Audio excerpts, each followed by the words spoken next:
fly, Eagles flying. You on the team, touchdown, touchdown. Time to get Jalen this ring. You don't really want to start a thing.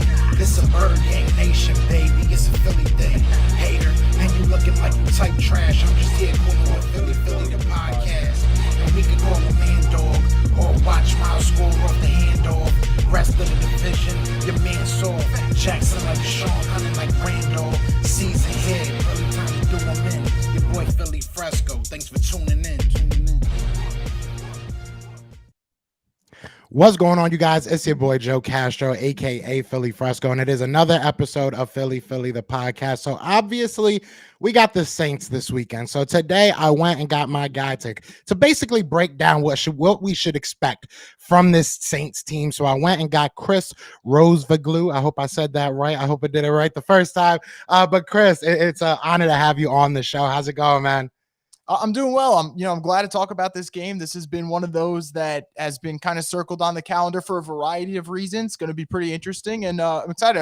I've talked to a bunch of Philly fans before, and you guys really are up there in terms of just being not just the most passionate, but also knowledgeable, and it's fun combos. So I'm really excited about this. So thanks for having me on. Definitely. Well, now I got a bar I got to reach, so hopefully, this is just as knowledgeable. I do want to get into some of the Saints, specifics about the game and stuff like that. But we have a marriage that goes beyond just this year, right? The Eagles and the Saints did trade picks last year. You guys getting Chris Olave in the deal. We have your pick for next year. Obviously took your pick last year, but we also have your pick for this upcoming year. I want to ask you, because I know a lot of Eagles fans probably want to know, from your point of view, we love the trade, obviously, but from Saints' point of view, was it? I know Chris Olave is having a good year. Was it worth it? Was it? In hindsight, I know it's always 2020, but was that trade in your mind still worth it? Yeah, look, right now at the moment, I think to say it's worth it, you're just kind of lying to yourself. Right now, you have to say it's not worth it. And I think, when we get the full details as to who the Eagles draft next year, I believe they also got a second round pick out of that deal. So, they'll have a future pick there. We'll see who they end up drafting, whether that can make it, better or worse for the Saints perspective. But I think right now it's a tough thing because in terms of trying to justify the move, if you look around the NFC, outside of, I'd say, honestly, the Eagles and 49ers, I don't really see a lot of world beaters, right? Like the Cowboys have a good record, but they have a flaw with the way they turn over the ball consistently. The Vikings are one of those teams that the record looks great, but they're always in these close one-possession games. And the idea that the Saints were like, okay, let's trade a first-round pick from next year's draft, load up on young talent now, try and make a run. Well, they were right that the NFC would be there, especially their division. I mean, it's the worst division in the NFC by a mile, but it just hasn't executed well, whether it's the quarterback situation not playing out the way they thought, whether it was certain veteran guys like Michael Thomas and Jarvis Landry just not being healthy enough to make an impact. For all those reasons I mentioned, and the fact that Philly not once but twice pretty much won a trade against them this year, I would have to say that right now it's looking like a deal that the Saints would have to regret because they need a quarterback. That pick could have been used on a quarterback. They don't have that luxury now. Yeah, thank you for CGJ. He's been a welcome addition. We love the guy. I almost totally forgot about that, so I'm glad that you brought that up. But no, it's true, and I want to stay on Chris Olave a little bit because I did like him coming out of college. I thought that I didn't like him. I'm a Penn State fan, right? So I hated him. But I did like the game that he brought to the field. So I'll put it that way. I want to know, what can we expect? Are we expecting him to play this week? I haven't heard anything otherwise. But what can the Eagles fans and Eagles defense, I guess more specifically, expect from him? Because I know you guys like to use your tight ends a lot. Yeah, in terms of whether or not he's going to play, the early indication right now that he's going to play. Now, he could tweak his hamstring during warmups. We've seen things like that in the past, but right now it looks like he's going to play. The interesting thing about Olave is over the last couple of games that he's played, in terms of making the splash play, which he did a lot earlier in the season, he hasn't really done that. And part of that is the Saints are using a lot of their vertical routes for the other rookie wide receiver, and Rasheed Shaheed. He's been an exciting playmaker for them for the last month and a half. And the other thing is, too, I mean, when you think of your quarterback situation, Andy Dalton's really not known for a guy that's going to beat you over the top consistently. Now, he's been fine for the most part this season. I mean, at the end of the day, he's been a middle-of-the-road quarterback for more games than not. But his route tree has really kind of been in that intermediate game. And Olave's still done a fine job with that. It seems like you'd almost pencil him in for like 4 catches and 60 yards every game that he plays. And I think for the Eagles' perspective, if he's out there, at least it gives them one guy that they feel like in terms of you got to watch him every portion of the field. I think that's what Chris Olave brings to the table. But you mentioned the tight ends. that's really where it gets kind of interesting because Juwan Johnson has been the type of player this year that he can have 4 catches for 50 yards and 2 touchdowns, or he has 1 catch for 10 yards, and that's all she wrote for the day. And it's kind of been trying to find that balance. And this is a former, you talked about Penn State. This is a former Penn State, Oregon guy who made the switch from wide receiver to tight end. So he's still learning on the fly, but that's a position where if the Saints are going to have success on Sunday against the Eagles, they're going to need a consistent performance from that group. And of course, I can't forget Taysom Hill because you mentioned wide receivers, tight ends, running backs, quarterbacks, whatever. The guy plays pretty much every position. I'm sure he'll play a factor in this one, but I think Olave, in terms of can he dominate the middle of the field, it's going to be kind of tough. Philly obviously has a lot of playmakers in their secondary. And then also Juwan Johnson. What version of him are the Saints getting on Sunday? I wish I could tell you which one definitively, but it's been such a consistently inconsistent year that I'm kind of on the fence right now. Yeah, and that kind of brings me to the next question I kind of wanted to ask, because it has been up and down, and I do want to get back to the offense a little bit. But first, I want to ask, because like you said, it has been up and down this year. The record, I think, says it all. I think you guys have had just a crazy year. But what went wrong? You did bring up, the veterans. You brought up some guys getting hurt. You brought up, obviously, Sean Payton is no longer there. That could be a reason. But there's so many things out there that I felt like you guys had a good defense. I felt like that even without the quarterback, you guys were finding ways to win. Obviously, I don't cover the team. I don't watch every game. What do you feel was the problem? Is it something that can be fixed over an off season? I don't know if everything can be fixed over an offseason. And I think that's something that it's going to be fascinating to see how this offseason even plays out, because the Saints have a lot of question marks. But I think the main thing here, and it sounds so simple, but it's so hard to do. And it's something that Philly's done, incredibly well this year. The Saints don't play complete football games. And, you can go back to a couple of weeks ago. They play the 49ers. They hold the 49ers offense, and that was prior to Jimmy G going down, to 13 points. And you might think to yourself, okay, 13 points, you got a shot to win. The Saints didn't score at all that game, literally just got shut out. So that's where their offense doesn't show up. You think about on the flip side, what about their defense? I go back to October, I believe it was October 16th. They play the Bengals. The offense had 2 separate 100-yard rushers. Defense late in the game, particularly in the fourth quarter, just couldn't stop the Bengals. They end up losing by 1 possession. And I think for the Saints, part of it is that. And the other part, whether people want to hear it or not, because the defense has been probably the most consistent unit for them. Unfortunately, late in games when they need to make a stop, they haven't been able to do it. Just think a couple of weeks ago, Monday night, they pretty much have the game locked up against the Buccaneers. You could blame whoever you want. Mark Ingram stepping out of bounds early, the defense not being able to make a stop, the punter shanking a punt late in the game. Either way, you're up 16-3. You should walk out with a win. You walk out with a loss. So I think for the Saints, what their motto this whole year has kind of been 1 step forward, 2 steps back. And it's nice that they've won 2 games in a row. And sadly, this is their first winning streak of the season. But again, 2 tough games to finish the year. And to your point, it's just one of those situations where yet even if they do win out this year, I have questions about the coach. I have questions about the quarterback. The defensive line isn't getting any younger.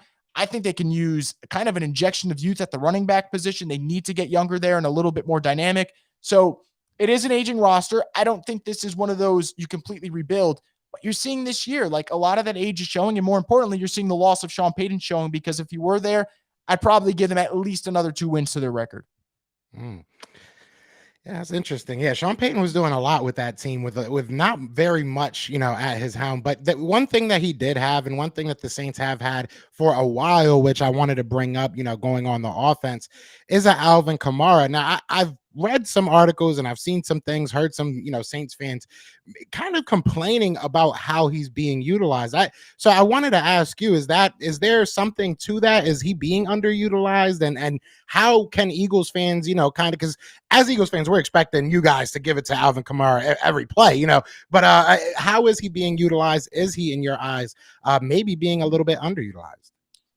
He is, in terms of total touches, he's still going to get what you expect, right? When you think of Alvin going to get the ball 20 times, he'll still get it. It's just the way he's getting the football. It's just not efficient. For starters, the Saints don't, back to what I said about running back, their backfield is just a really poor group right now. I mean, before Mark Ingram got hurt, he was their RB2, and all respect to Mark Ingram, he's the leading rusher in Saints franchise history.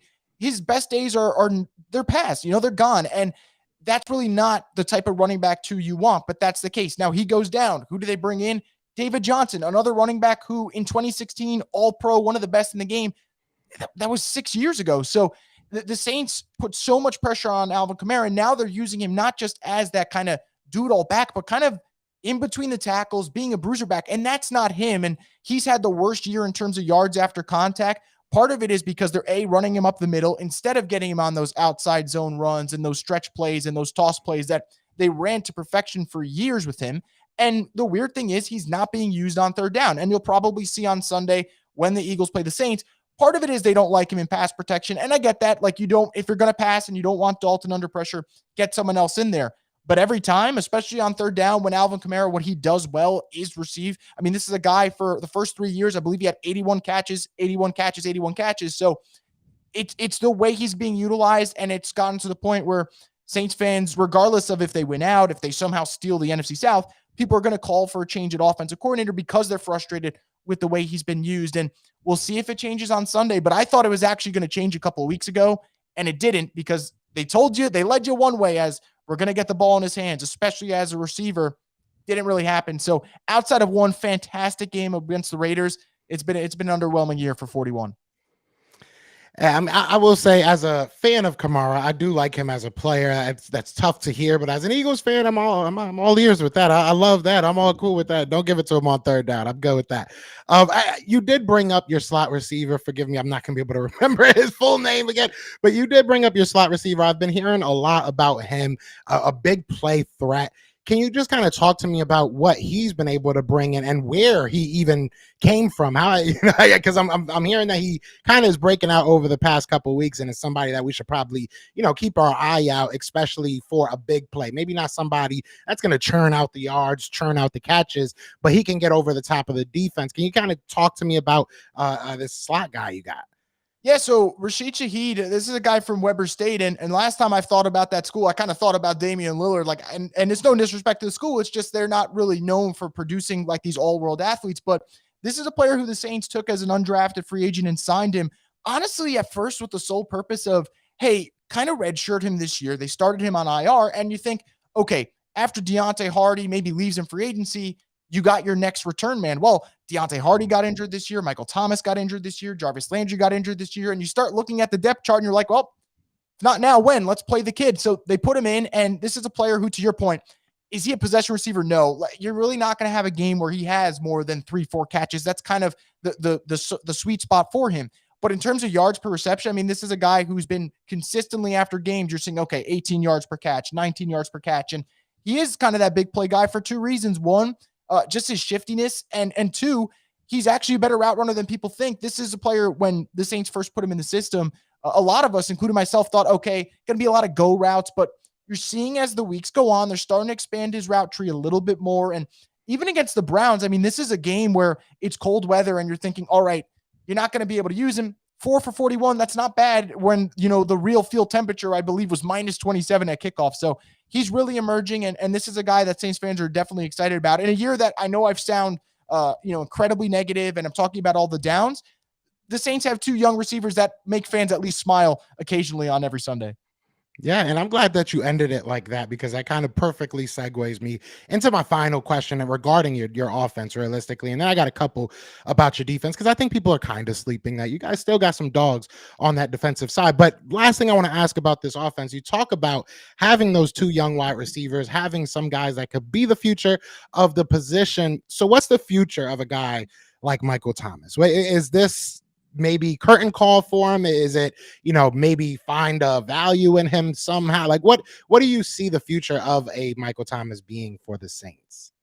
It's so tough because, he starts off week 1, 2 touchdowns, plays great against the Falcons. And honestly, right there, he started looking like Michael Thomas from 2019. And you want to believe, I want to sit here and tell you that he could come back to the Saints next year, figure it out. But at some point, you just have to think about the availability part. And if Michael Thomas goes elsewhere and he gets healthy and he balls out, I will tell you right now, I'll be ecstatic for him. Like, Michael Thomas is a really hard worker.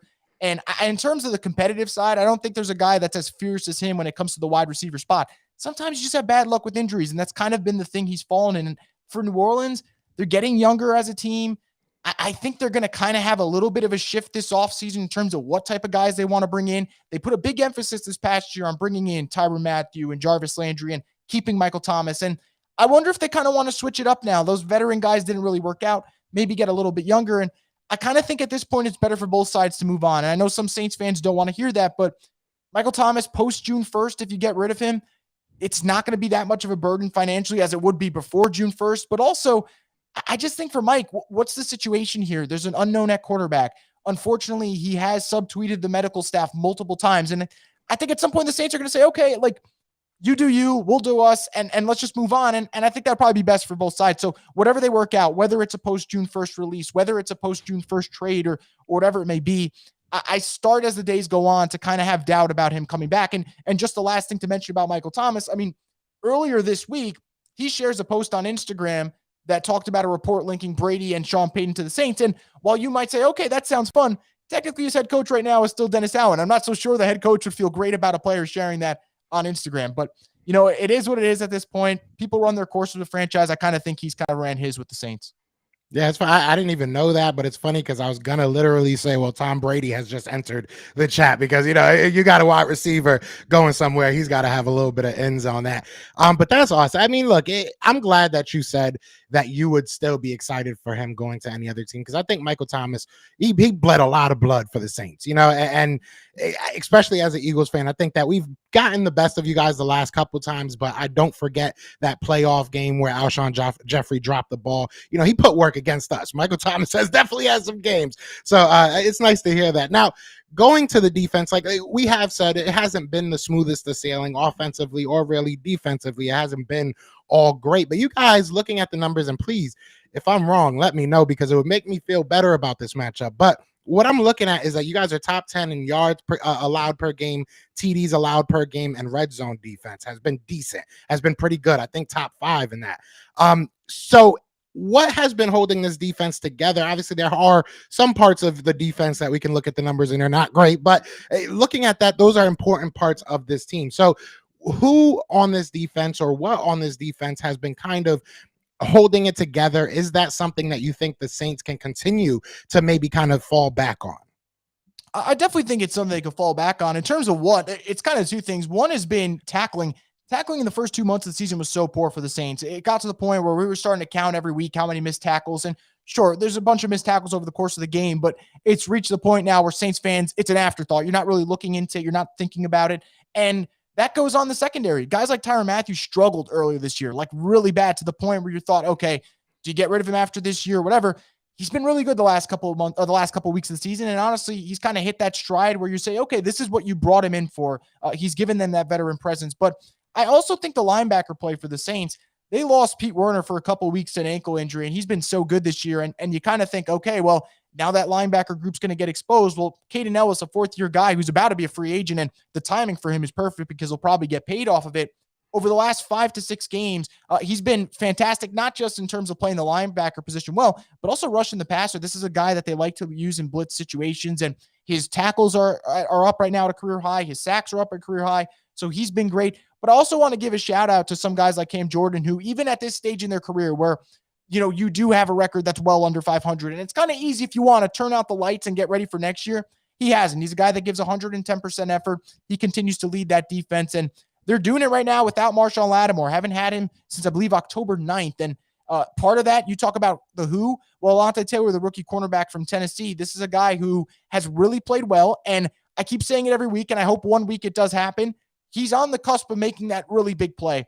He had 2 picks over the last over the last 4 games, 2 interceptions that got called back, 1 that he dropped that would have been a house call. And I think he's really getting there and inching closer to making that big play. So for the Saints, it's been a little bit of youth, a little bit of second string guys kind of making an impact in a prominent role, and also some of those vets kind of keeping the lights on, even though it's been a little bleak. Yeah, hopefully that big play doesn't come Sunday. He can wait one more week. I promise you. No, that's good to hear because, like I said, when I was looking at the numbers, like I said, there are some numbers that jump out at you, like the turnover margin, stuff like that does jump out at you that it's not where you want it to be, but that's kind of on the offense as well. And you dig a little bit deeper into the defense, and they have been good in certain situations, especially certain situations where the Eagles sometimes can falter. And now that we have Jalen Hurts, who is doubtful for this Sunday, it makes you wonder, what are we going to do in the red zone, especially against a team that is good in the red zone defensively. So I'm glad to hear that. I hope Nick Sirianni's listening. Shane Steichen gets a couple notes from that. But look, the Saints still have a shot, right? It's a small shot. It would start Sunday, right? You have to win out, but the Saints still have a shot. In your opinion, if the Saints were to sneak into the playoffs, and once you get there, anything can happen, what needs to change over these next 2 weeks? What do you need to see from these Saints to really make you feel like maybe we can steal something in the playoffs? Well, it's something you mentioned when you start talking about the defense and you talk about, what they've done in the red zone. They've done a good job. I mean, over the last 4 games, they haven't given up more than 18 points to opponents. So like those are good numbers. But the thing that just, really just baffles me, not forcing turnovers. Now, some of it are getting called back. Some of them are being dropped, but Tyrann Mathieu and Daniel Sorensen are the only ones that have interceptions on this team. And I never thought I would say that. And Demario Davis, excuse me. So that's not the group that you really thought, right? When you come into this year, you expect Tyrann Mathieu, sure, but you thought Marcus May coming from the Jets would make an impact. He really hasn't. You thought Lattimore would. He's been injured, unfortunately. So a lot of players who the Saints expected to kind of be those turnover creators, they haven't done that. And if the Saints are going to, let's say, sneak in and make the playoffs, well, they will play Dallas the first week probably in Wild Card Weekend. And Dallas, like I said, that's a team that they kind of have what they need to make a run. The only thing that scares me, they turn over the ball a lot. Would the Saints be able to capitalize and force those turnovers? That would be my other question. But also, you said it goes to the offense. You're absolutely right. I mean, there have been games this year where Andy Dalton's had 3 interceptions. There's been games this year where Alvin Kamara's had 2 fumbles in one game.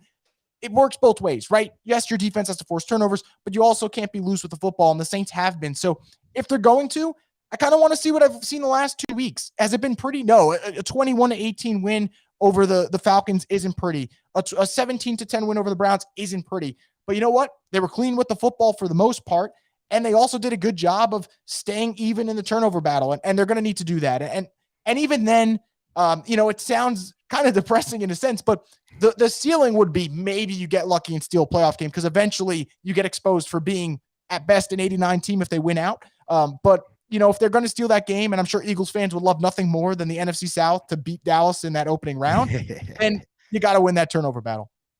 Yeah, I agree. Yeah, I definitely agree. Now, last question I want to ask. I don't know how much you get to watch the Eagles, but if you were to, step into that locker room, you're talking to your team prior to the game, like I said, you're probably going to be going against Gardner Minshew. I know that the goal is to win, no matter what, especially in professional sports. You want to win. Doesn't matter what your record is, especially when you don't have your first round pick. You're really not playing for anything, right? So you want to get that win. What would you tell your team? How do you think that they should go out there and attack this game? Yeah, I mean, for the Saints perspective, the Gardner Minshew thing changes a lot. Now, I want to start off by saying I think Gardner Minshew, I want to say he's one of the best backups, but I honestly think Gardner Minshew would start for at least a couple of teams right now. Like the Colts would be one that comes off the top of my head that, let's be real, he'd be their best quarterback by a pretty good margin. So I think for New Orleans, for starters, you kind of feel in the locker room that, hey, no Jalen Hurts if he doesn't play. Obviously, you mentioned he's doubtful. That kind of feels like a sigh of relief because Jalen Hurts is a rookie and Jalen Hurts in his second year, both through the air, but particularly on the ground, just ripped the Saints defense to shreds. So if he did those his first 2 years, what would he do to them in a year where he's playing like an MVP? The outlook probably isn't great. And I'm being honest with you right now, if Jalen Hurts were to play and he was healthy completely, I'd probably give the Saints maybe like a 5% chance just because I've never seen the Saints look that hopeless against a quarterback back-to-back years. As well as they do against Brady, that's how poor they looked against Hurts 2 years in a row. I'd imagine it would have increased for a third year. But you look at the way the Eagles-Cowboys game played, Philly can still score, right? A.J. Brown has been great all year, but I thought Devontae Smith had a fantastic game against Dallas. I mean, he was putting the toe drag swag out there a couple of times during that game and not really surprised there. But there were moments where they were kind of loose with the football, and that's kind of uncharacteristic of Philly this year. They've been just such a well-oiled machine. So I think from New Orleans perspective, comes back to turnovers again. Without Jalen Hurts, there's that opening of, okay, can you get pressure on Gardner, hopefully, and maybe force him into a throw or two that Jalen Hurts maybe won't make this year because he's been really good in keeping the interceptions low. And from the Eagles' perspective, I mean, I think, look, they're still going to be favored. They're an all-around better team. I believe the rest of you guys like A.J. Brown, Miles Sanders, I believe they're playing, if I'm correct. Now, look, no Lane Hurts, don't get me wrong, but New Orleans hasn't been a dominant pass rushing team. Now, maybe that changes without Lane Johnson, but they also haven't been that for most of the year. Why would that change in week 17? But yeah, that's where I'm at. If you're New Orleans, you feel like you got a chance against Gardner. And I think that enough will kind of let them believe going into the first half, but they're going to have to keep it close because the Saints have been one of those teams this year. If they get kind of stuffed in the first half, they don't bounce back in the second half. If they keep it close, then they'll make it interesting. So just got to keep it close. And just know that no Jalen Hurts really does change the outcome. Yeah, it's going to be interesting. I'm excited for this game. Obviously, there's a lot at stake for the Eagles. You know, we can finish our season. We can make our pick even better next year. So all those things are definitely playing into it. And I'm excited. And I think this is going to be a good game. I think it's going to be probably a better game than I want it to be. But I'm excited for it, especially since you came on here so humble. You know, now I'm a little bit worried that you're holding back now. But no, Chris, this was a lot of fun, man. I really do appreciate your time. Please let everybody know where they can find you, where they can find your work.